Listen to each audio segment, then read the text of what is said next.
तुर्की और सीरिया में भारतीय दल के प्रयासों को पूरी दुनिया ने सराहा है और ये बात हर भारतीय के लिए गौरव का विषय है।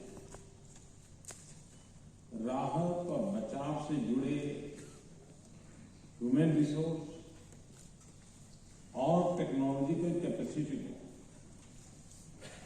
भारत ने जिस तरफ बढ़ाया है उससे देश में भी अलग अलग आपदा के समय बहुत सारे लोगों के जीवन बचाने में मदद मिली है। डिजास्टर मैनेजमेंट से जुड़ा सिस्टम सशक्त हो, इसीलिए प्रोत्साहन मिले और देश भर में एक तंदुरुस्त स्पर्धा का भी वातावरण बने इस काम के लिए और इसलिए एक विशेष पुरस्कार की घोषणा भी की गई।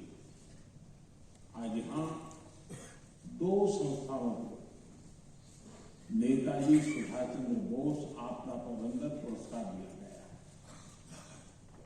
Odisha state disaster management authority cyclone से लेकर के सुनामी तक विभिन्न आपदाओं के दौरान बेहतरीन काम करती रही है। इसी तरह मिजोरम में लुंगलेई फायर स्टेशन में जंगल में लगी आग को बुझाने के लिए अथक परिश्रम किया, पूरे क्षेत्र को बचाया और आग को फैलने से रोका। मैं इन संस्थानों में काम करने वाले सभी साथियों को बहुत बहुत बधाई देता हूं।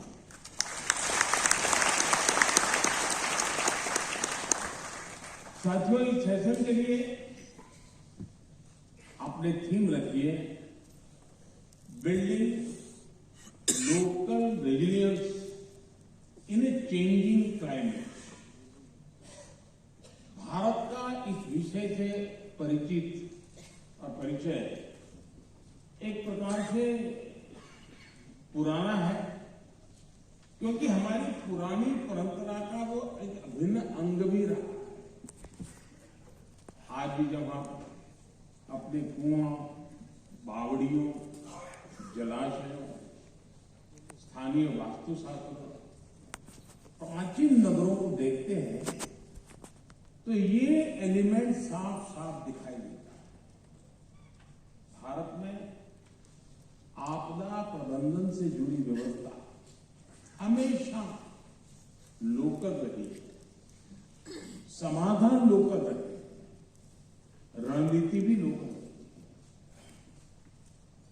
अब जैसे कच्छ के लोग जिन घरों में रहते हैं उनको भूंगा कहते हैं, मड हाउस होते हैं।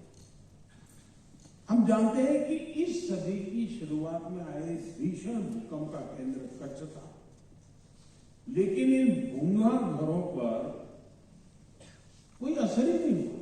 शायद बड़ी मुश्किल से कहीं एक आध कोने वस्तु तकलीफ हुई। निश्चित रूप से इसमें टेक्नोलॉजी से जुड़े हुए बहुत से सबक हैं। ये स्थानीय स्तर पर हाउसिंग या टाउन प्लानिंग के जो मॉडल है उन्हें क्या हम नई टेक्नोलॉजी के हिसाब से इवॉल्व नहीं कर सकते?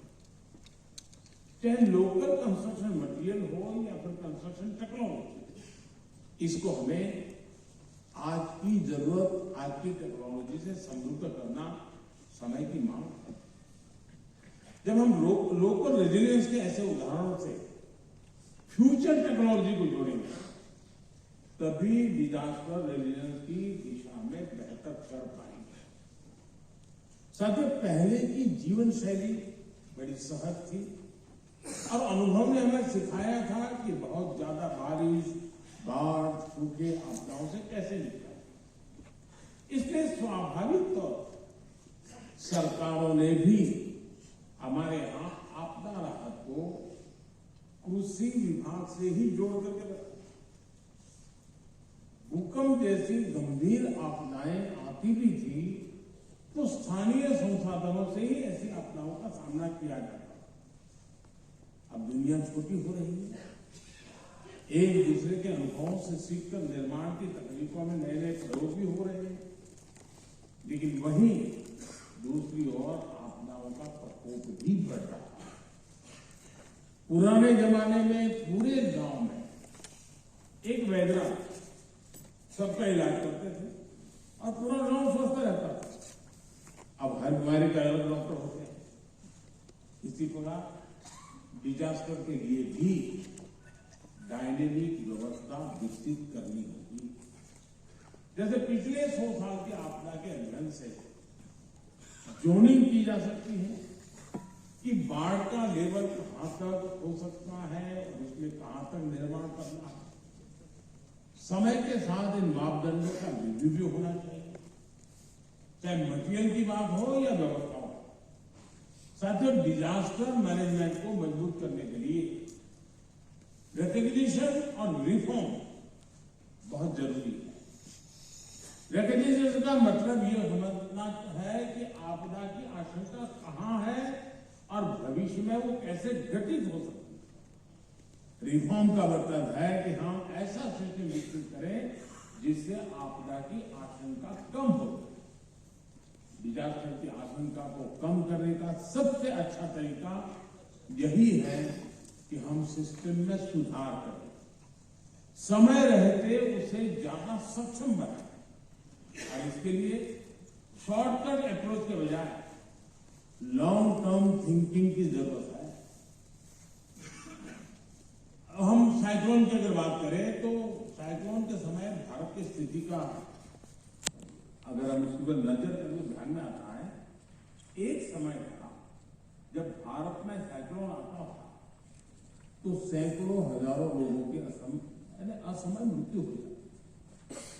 हमने उड़ीसा और पश्चिम बंगाल के तटीय इलाकों में ऐसा कई बार होते देखा, लेकिन समय बदला, रणनीति बदली, तैयारियां और बेहतर हुई तो साइक्लोन से निपटने की भारत की क्षमता भी बढ़ गई। अब साइक्लोन आता है तो जान माल का कम से कम नुकसान होगा। ये सही है कि हम प्राकृतिक आपदा को रोक नहीं सकते, लेकिन हम उस आपदा से नुकसान कम से कम हो इसके लिए व्यवस्था को जरूर बना सकते। और इसलिए ये जरूरी है कि रिएक्टिव होने के बजाय हम प्रोएक्टिव हो। साथियों, हमारे देश में प्रोएक्टिव होने को